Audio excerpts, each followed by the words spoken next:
అనుకుంటున్నా. At the same time మా safety గురించి కూడా ఆయన చాలా వరి అయి ఉంటారు. మాట్లాడే అవకాశం కలిగిందా రాంబాబు గారితో మీరు? లేదండి, అనుమతించలేదా? అనుమతించలేదు. పోలీసులు నెట్టేస్తానే ఉన్నారు. మాకు మాట్లాడడానికి అసలు అవకాశం ఏం లేదు. మేము జస్ట్ చూస్తూ ఉన్నాం అంతే.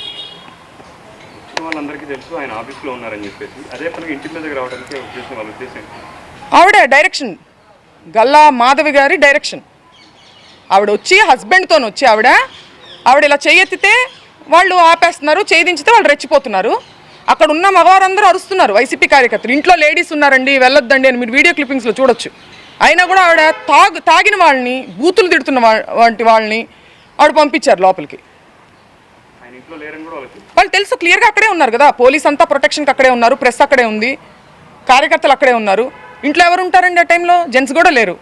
ఎందుకు పంపించారు? ఈయన బెదిరించడానికి, ఈయన మానసికంగా ఇబ్బంది పెట్టడానికి, మహిళలను అడ్డం పెట్టుకుని వాళ్ళ ఇంట్లో మహిళలను బెదిరించి అడ్డం పెట్టి భయపెట్టడానికి. ప్రెస్ మీట్ అయిన తర్వాత 4 గంటలకు వచ్చి ప్రెస్ మీట్ చెప్పారు, లోపలికి వెళ్తారు. కార్యకర్తలంతా రాంబాబు గారిని చూడటానికి వచ్చారు. కార్యకర్తలందరినీ పోలీసులు పంపించేసిన తర్వాత వాళ్ళు వచ్చారు. ఎలా చూస్తారు? ఎవరు వచ్చారంటున్నారు? టీడీపీ వాళ్ళు వచ్చారు, వైసీపీ వాళ్ళందరూ పంపించేశారు.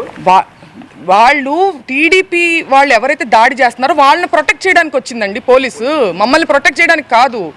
వాళ్ళకి కోఆపరేట్ చేస్తూ, వాళ్ళకి దాడి చేయడానికి పరిస్థితులను అనుకూలంగా మలుస్తూ అలా ఆ ఫెసిలిటీ అంతా క్రియేట్ చేశారు. వాళ్ళకి గ్రౌండ్ ప్రిపేర్ చేయడానికి యాక్ట్ చేసింది పోలీసు.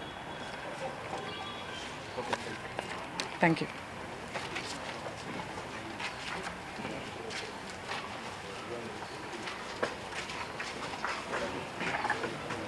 కదండి, ఒక